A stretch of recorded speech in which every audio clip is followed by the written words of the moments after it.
स्वामी मुक्तानंद ने अपने श्री गुरु भगवान नित्यानंद के लिए एक आवाहन, एक छोटी सी प्रार्थना लिखी थी। मैं उसको आपके समक्ष पढ़ रहा हूँ। हे गुरुदेव, आप मेरी आत्मा हैं, परमानंद हैं। आपकी ही प्रेरणा से मैंने इसे लिखा है। आप ही इसे पढ़ें। आप जो सबके अंतर्वासी हैं और उनकी अनुभूति सबको आत्म रूप में होती है। हे करुणामय, हे दयामय, आपके अद्भुत अंतर प्रेम की अनुभूति की तुलना में ब्रह्मवाक्य भी छोटा है। आप ही से आत्मानंद प्राप्ति में रुचि प्राप्त होती है। आप ही सब हैं और सभी आप हैं। ओम गुरु, जय गुरु। हे श्री गुरु, आपकी जय हो। सद्गुरुनाथ महाराज की जय। इस प्रकार मैं भगवान नित्यानंद के चरणों में प्रणाम करते हुए आज उनके बारे में कुछ कहने की चेष्टा करूंगा। यह विश्व, यह ब्रह्मांड क्या है? इस ब्रह्मांड का सार क्या है? कुछ इस जगत को जन्म मृत्यु का एक चक्र बताते हैं, जिसमें हम जीते और मरते हैं और फिर पुनः जन्म लेते हैं। कुछ इस जगत को सत्य बताते हैं तो अन्य असत्य।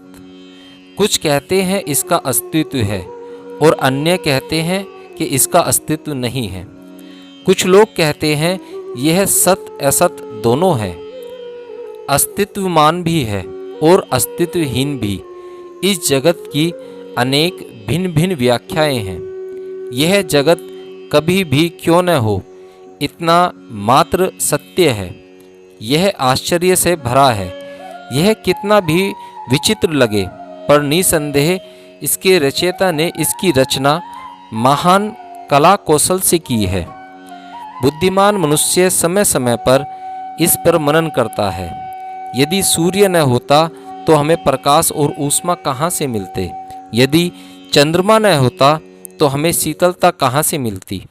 यदि वायु न चलती तो हम कैसे जीते? जल के बिना हमारी तृष्णा कैसे मिटती? और यदि पृथ्वी पर सब्जियां और धान्य, फल और जड़ी बूटियां न उगती तो हम क्या खाते?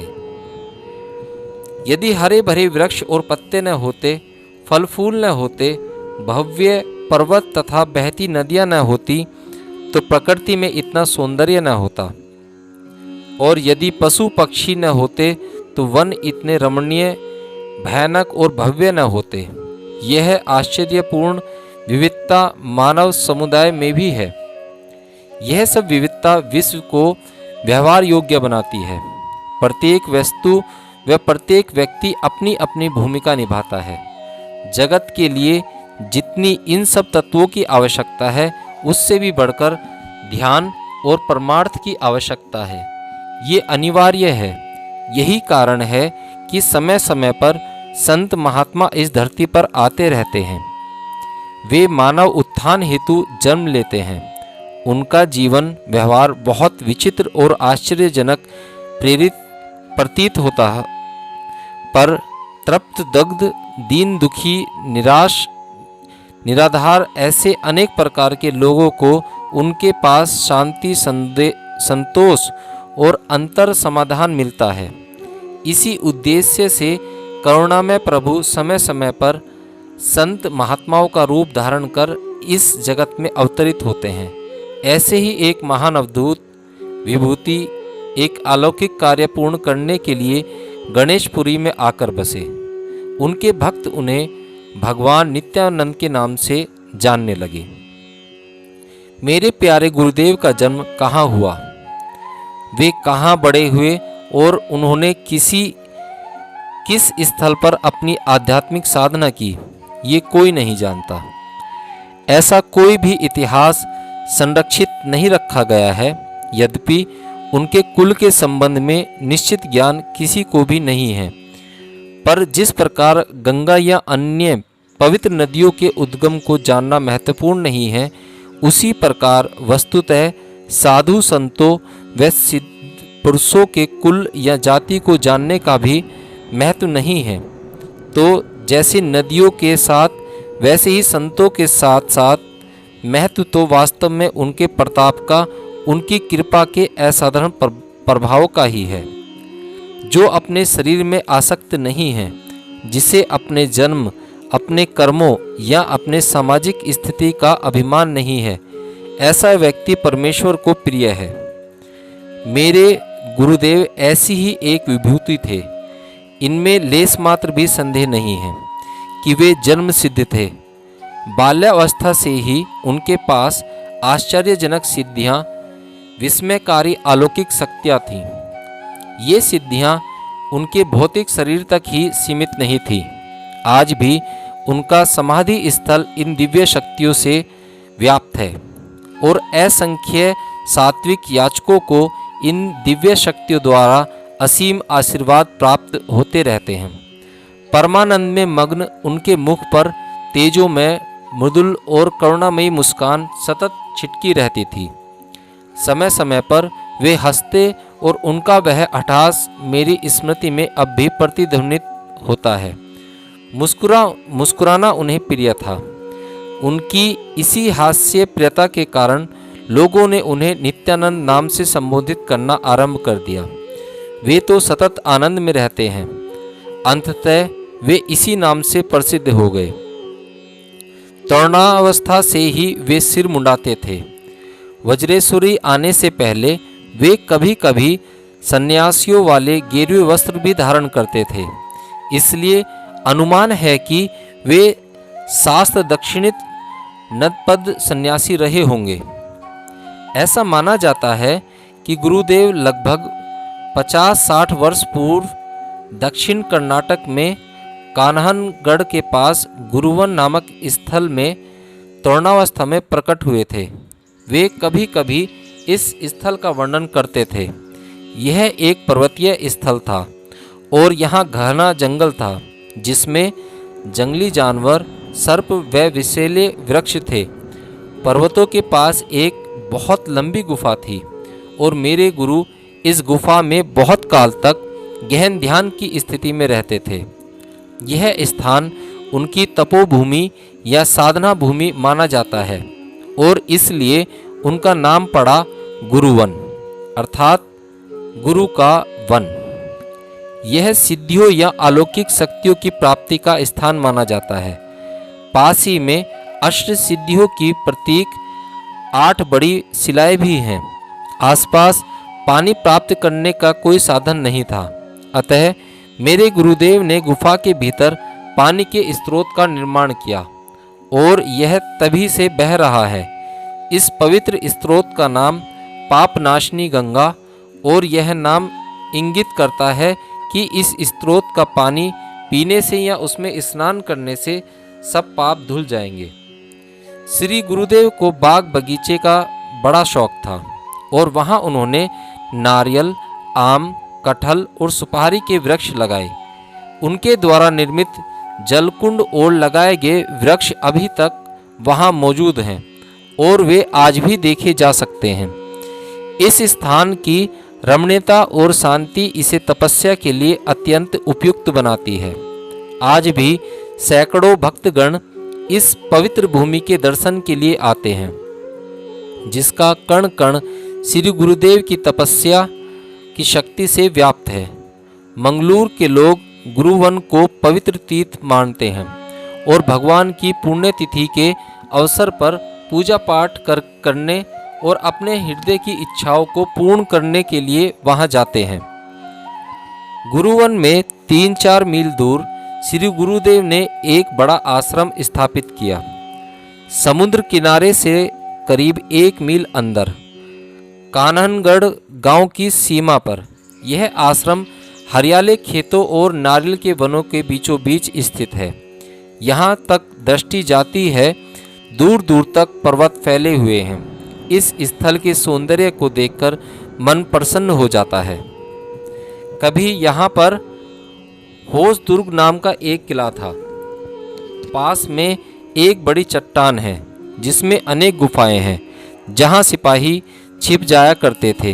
श्री गुरुदेव ने उन्हें सिपाहियों की गुफा से ध्यान गुफा में परिवर्तित कर दिया और अब वहाँ 40 से भी अधिक गुफाएं हैं। भगवान इसी स्थान पर बैठा करते थे जब भक्तगण उनके दर्शनार्थ आते थे। आज भी जो लोग इन गुफाओं में ध्यान करते हैं उन्हें दिव्य शक्ति की अनुभूति होती है और किसी किसी को तो समाधि की यानी कि भगवान से एकात्म की अनुभूति भी होती है। यह आश्रम काफ़ी बड़ा है जिसमें कई बड़े कमरे हैं। यहाँ 1 मील की दूरी पर समुद्र तट के समीप खुशहाल नगर का स्थान है जहाँ गुरुदेव कुछ समय तक रहे थे। नारियल के वृक्षों से घिरा हुआ यह स्थान अत्यंत रमणीय है। यहाँ पर श्री गुरुदेव ने स्थायी जनता के हितार्थ एक कुआं बनवाया है। दक्षिण भारत के केरल और मंगलूर में भगवान नित्यानंद के अनेक दिव्य लीलाएं और चमत्कार किए। उन्होंने पैदल ही धर्मस्थल कापू, मुल्की, उडुपी, पडुबिद्री, काननगढ़, कासरगोड, बंटवाड़, कोकर्ण और अन्य विभिन्न स्थानों में स्वच्छंद भ्रमण किया। इनके दौरान उन्होंने अनेक लोगों को रोग, दुख, कष्ट व दरिद्रता से मुक्त किया। अब भी वहाँ के लोग कृतज्ञतावश अश्रुपूर्ण नयनों से उनका स्मरण करते हैं और यदा कदा उनकी समाधि के दर्शनार्थ गणेशपुरी आते रहते हैं। श्री गुरुदेव एकांत प्रिय थे और अकेले ही रहते थे। वनों में और गिरी कंदराओं में विद्युत वेग से विचरते हुए वे प्रायः पैदल ही यात्रा करते थे। लोग कहते हैं कि वे मनोवेग से एक स्थान से दूसरे स्थान पर जा सकते थे। वे कभी भी एक स्थान पर अधिक समय तक नहीं रहते थे। वे पूर्ण आनंद की स्थिति में एक गांव से दूसरे गांव घूमते फिरते रहते। उनके लिए दिव्य आनंद हर जगह व्याप्त था। कोई उन्हें अंजल देता था तो ही वे उसे स्वीकार करते थे, क्योंकि उन्हें स्वतः उसकी आवश्यकता महसूस नहीं होती थी। उनकी अवस्था बालक के समान मासूम थी। उनके संबंध में इस काल की अनेक चमत्कारीपूर्ण कथाएं हैं। उनकी चमत्कारिक सिद्धियों को सुनकर अधिकाधिक लोग उनके पीछे घूमने लगे। लोगों की भीड़ से बचने के लिए वे हमेशा फिरते ही रहते थे। कभी कभी वे वृक्षों के ऊपर भी चढ़ जाते थे और पत्तों को रोगियों के लिए औषधि के रूप में फेंक देते थे। श्रद्धालु भक्त लोग उस प्रसाद को ग्रहण कर पुनः रोग मुक्त हो जाते थे। कभी कभी उनकी उपस्थिति मात्र से लोगों का रोग निवारण हो जाता। श्री गुरुदेव के बारे में और भी चमत्कारिक बातें सुनने में आती हैं। उन्होंने बिना किसी से पैसे लिए बहुत सी गुफाएं और विश्राम गृह बनवाए। वे कारीगरों से अपनी मजदूरी जंगल में किसी भी पत्थर के नीचे से लेने के लिए कह देते और उन्हें वहीं से सही धनराशि की प्राप्ति होती, या वे लंगोटी में अपना हाथ डालते और गिनती किए बिना ही सही राशि बाहर निकाल लेते। काननगढ़ में आश्रम बनाते समय पुलिस जांच करने आई। वे जानना चाहते थे कि गुरुदेव पैसा कहाँ से लाते हैं। श्री गुरुदेव पुलिस को एक भयंकर जंगल के मगरों से भरे हुए तालाब के पास ले गए। पानी में कूद पड़े और अंदर से कोरे नोटों के बंडल पर बंडल निकालकर पुलिस वालों के ऊपर फेंकने लगे। भयभीत और आश्चर्यचकित पुलिस के आदमी उनके सम्मुख नतमस्तक हो भाग खड़े हुए। श्री गुरुदेव को निरर्थक घूमने वाला एक पागल आदमी समझकर एक सरकारी अधिकारी ने एक बार उन्हें जेल में डलवा दिया। परंतु जब भगवान बाहर रास्ते पर और अंदर जेल में दोनों स्थानों पर एक साथ ही दिखाई पड़े तो वह अधिकारी समझ गया कि उसका संबंध किसी सिद्ध महात्मा से हुआ है और उसने तुरंत ही उन्हें बंधन से मुक्त कर दिया। श्री गुरुदेव कभी कभी रेलगाड़ी में भी बैठते थे। उनसे टिकट मांगने पर वे हजारों टिकट अपनी लंगोटी से निकाल देते। अगर कोई उन्हें उतार देता था तो रेलगाड़ी रुक जाती और आगे बढ़ती ही नहीं, क्योंकि भगवान नित्यानंद बस एक लंगोटी ही पहनते थे, वो अवधूत थे। कभी कभी वो भी उनकी उतर जाती थी। वहाँ के लोगों ने उनको पावजा नदी पर पानी पर चलते हुए देखा था। कई बार वे हजारों लोगों को मिठाई खिलाते थे और मिठाई कहाँ से आती है इसका किसी को पता तक नहीं चलता था। श्री गुरुदेव ऐसे लोगों की ईर्ष्या ऐश्वर्या के भोग भी बने थे जो उनकी स्थिति को समझते नहीं थे। श्री गुरुदेव को निरुद्मी और पागल समझकर वे उन्हें गाली देते, न केवल शब्दों द्वारा उनका अपमान करते बल्कि उनके नग्न शरीर के ऊपर कीचड़, गोबर और पत्थर भी फेंकते थे। लेकिन गुरुदेव को इसमें कुछ भी रंज नहीं होता था। मैली विद्या जानने वाले अपैया नाम के एक दुष्ट बुद्धि आदमी ने श्री गुरुदेव को एक बार तंबाकू में जहर दे दिया। गुरुदेव तंबाकू खा गए, उन्हें कुछ नहीं हुआ, लेकिन अपैया अपने पेट में सूल होने से छटपटाने लगा और जल्दी ही उसकी मृत्यु हो गई। इसी प्रकार दक्षिण भारत में मलाबार में किसी व्यक्ति ने गुरुदेव को पकड़कर उनके हाथों को मिट्टी के तेल में भीगे हुए कपड़े में बांध दिया और अग्नि लगा दी, पर वह मालाबारी की दाह की पीड़ा से मर गया। गुरुदेव पर आज तक नहीं आई। अनेक गांवों में भ्रमण करते करते एक बार मेरे गुरुदेव नेत्रिवाती नदी के किनारे बसे बंटवाल नामक गांव आए। अनेक स्थानों के समान ही यहाँ भी अज्ञानी लोग उन्हें सताने लगे। अचानक ही श्री गुरुदेव अदृश्य हो गए और जंगल में चले गए, जहाँ वे लोगों के छल कपट और निंदा से दूर एकांत में रह सकें। तब एक विलक्षण घटना घटी। गुरुदेव नित्यानंद जैसे एक महापुरुष का अपमान स्वयं नेत्रावती नदी को मानो जचा नहीं और उसने मूर्ख गांव वालों को दंड देने का निश्चय किया। नदी ने रौद्र रूप धारण कर लिया। अकस्मात नेत्रावती में बाढ़ आई और गांव में पानी भरने लगा। अनेक घर, मनुष्य और पशु खतरे में पड़ गए और कुछ तो बाढ़ के पानी में बह भी गए। भयभीत गांव वाले प्राण बचाने के लिए इधर उधर भागने लगे। अब संकट देखकर गांव वालों को देव और धर्म का स्मरण हुआ। उन्हें श्री गुरुदेव की भी याद आई। उनमें जो ज्ञानी पंडित थे, उन्हें श्री गुरुदेव का चले जाने और नेत्रवती का क्रोध में होना, इन दोनों घटनाओं का संबंध दिखाई दिया। वे गुरुदेव को ढूंढने लगे, लेकिन उनका पता नहीं चला। घबराहट में वे गुरुदेव से प्रार्थना करने लगे। दुखी लोगों के लिए करुणावश गुरुदेव चढ़ी हुई नदी के ऊपर किनारे पर प्रकट हुए। उनके दर्शन पाते ही नदी शांत हो गई और पानी धीरे धीरे घट गया। श्री गुरुदेव के बारे में इस प्रकार की बहुत सी बातें सुनी जाती हैं। मैं अपनी वाणी को यहीं पर विराम देता हूँ। कल मिलते हैं अगले वीडियो में। जय गुरुदेव, जय भगवान नित्यानंद।